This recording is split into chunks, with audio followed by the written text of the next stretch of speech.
Okay, so upon editing this video, I realized that Dad forgot to look in the mirror before he hit record. So yeah, I've got lint, maybe dandruff, on my shirt, and I got some dry skin in my eyebrows. I'm not perfect, okay? I'm human, and normally I would reshoot the whole video just for that, but Dad doesn't have time this month. So go ahead, you can do me a favor and leave a comment and point that out, but also give the video a like. Like the video for me, let's start the video. So last month I had mentioned that I was loving the X100V. It's been a great little point and shoot dad camera, and I've just been taking it everywhere with me and having a lot of fun. And there were a lot of great comments and a lot of great questions in that video, and I thought I would just make a quick follow-up video where I address some of the most, common questions, the most frequently asked questions since I talked about getting this camera, comparing it to other cameras, comparing it, film, digital, all that stuff. Thank you to Squarespace for sponsoring this video, supporting what I do here. We'll talk about them in a little bit, but let's jump to the questions. I went with the Ricoh GR3 as my everyday dad cam. It's small enough to tote around with my bigger film camera, and I like the built-in 35 and 50 crop modes when I don't want to shoot with a 28. Would you pick the X100V over the Leica Q2? I would pick the X100V over the Q2 because I did pick the X100V over the Q2. The Q2, the Ricoh GR3, and also the X100V. These were my three cameras I really had in mind when I was kind of shopping around looking for a little digital camera that I could just take everywhere. And, I always say it's like my dad cam because it's perfect for, just the quick snapshots of the family. It might be like the best camera I've used specifically for that kind of stuff, and that's a whole other conversation maybe we can do in another video if you're interested. But the camera has become a lot more than just that for me. It's really just made me play and experiment a lot more, and it's giving me the chance to get photos in scenarios or just moments where I typically wouldn't grab my camera, whether that be my M6 or the Pentax 6.7, really any of the film cameras that I have and use.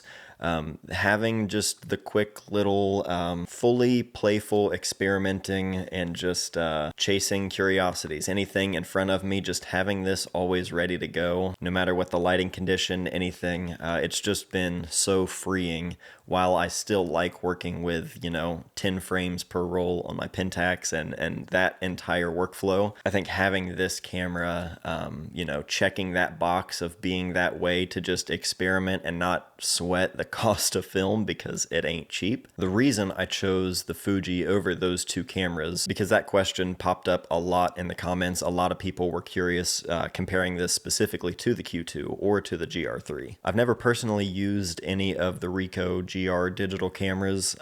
Some of my friends own and use them and love them. While I know I could crop a 28 equivalent to make it a 35 equivalent, I really love that the Fuji is a 35 equivalent because that's my favorite focal length. It's what I use on my Pentax, so it's like having that same field of view and perspective between very different systems and different uses, but just having that consistent focal length and field of view to work with, that makes a big difference for me, and I love the X100V specifically because of that. And as for the Q2, aside from the 28mm focal length, again preferring a 35. I know this is APS-C, whereas that's actually full frame. The main things were just the cost alone. It's a lot of money to spend on a camera that I'm really just using for sort of the family and playful stuff and not necessarily anything I'm working on that's going to actually contribute to my income. It'd be one thing if I were using it in work scenarios and stuff like that, but still the main thing, aside from the cost, I mean, that was a big factor of it, but really the biggest factor of all is the fact that this lens is so much smaller than the lens on the Q2 cameras. I know it's a full frame lens versus an APS-C lens. I know they're completely different cameras in that regard and what the lens is doing and how small or big the lens has to be. From a practical standpoint, having this right here, being able to slip this into a pocket where otherwise the Q2 wouldn't because the lens is so much bigger. Again, it just checks like all of the boxes when it comes to an everyday carry. For me specifically, there is no one great camera. All three of those cameras are great. Every camera you can buy nowadays is pretty much great. It's really not about this being the best camera or better than those cameras. It's about it checking specific boxes for my specific use case. If any of this stuff is useful, or applies to you, use that and hopefully it's helpful. If it doesn't apply to you, get rid of it. Hey Matt, love your work. Thank you. If I could ask anything, it would be your settings/profile you used. You mentioned the monochrome profile. Did you tweak shadows or highlights, etc., or are these edits in post? Love the shots that you got out of it. Thank you again. As far as I know, I don't have anything really dialed in. I just have the monochrome profile selected, not the acros or acros. It's just the standard monochrome. Monochromatic color, I have nothing. Grain effect is off. Color chrome effect is off. Color chrome effects blue is off. White balance auto, dynamic range, I have it set to 100%. I don't know if any of this affects the raw files or only the JPEGs. Honestly, if you know, please tell me. D-range priority, I have that set to off. Don't know what that does. Tone curve, yep, that was set to 0. Everything is zeroed out on here. Long exposure noise reduction is on. Color space, yeah. Fuji cameras, like, I know a lot of people...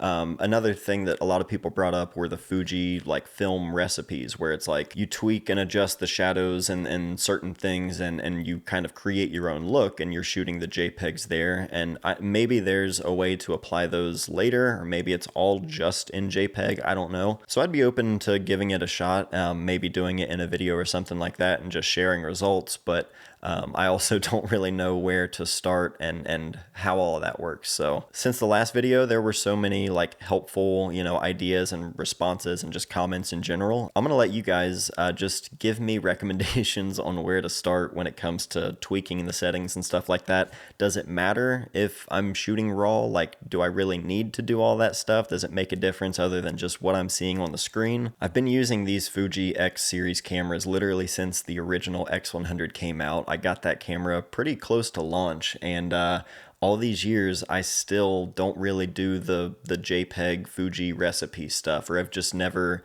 experimented with it. I've always just shot everything in RAW and kind of gotten into that, in post. I don't know, maybe we'll try it in a video or something if that would be interesting at all. I don't really know. Interesting to see a digital camera becoming like your daily after using the M6 for so long for that. Are you thinking you're moving away from film for your day-to-day stuff, or kind of just wanted a change and the ease of use was just nice? That is exactly what it is about this camera that I love for just the daily, everyday stuff. I'm just getting so many more photos as a result of that, as a result of the ease and flexibility and just quickness. I've been using my M6 for almost a decade now, and I love that camera, but I haven't used it in months because there's just so much going on.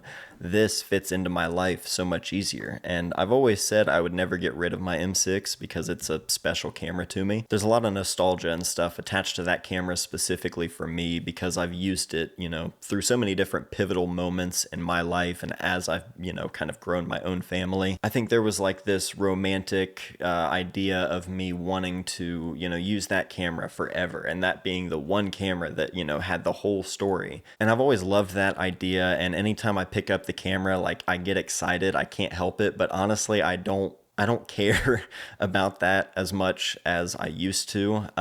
It's not a matter of loving this camera more than that camera or comparing the two, which one is better. I really like just the playfulness that I have with this camera, specifically because I'm using it in scenarios and putting the camera in places and different angles than I normally would, and it's just leading to a lot more experimentation and a lot more fun. If you have any more questions or thoughts about the X100V, if you want to keep the conversation going, let's go ahead and do that in the comments down below. I'll continue to make follow-up videos if you guys are interested in that. So anything we talked about today, if you want to see something like that more in-depth in a video, maybe an editing video, I do want to do that one because I have, my typical black and white edits that I do.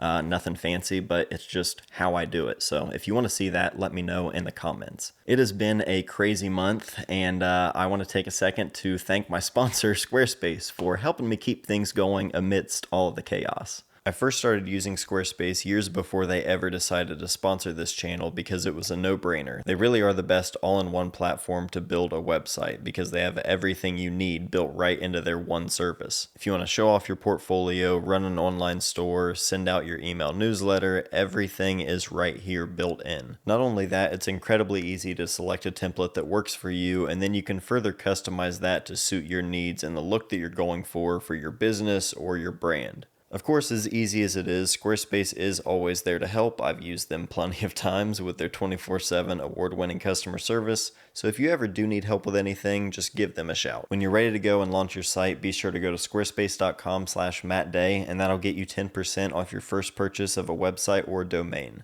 Thank you again to Squarespace for all of their support here on the channel.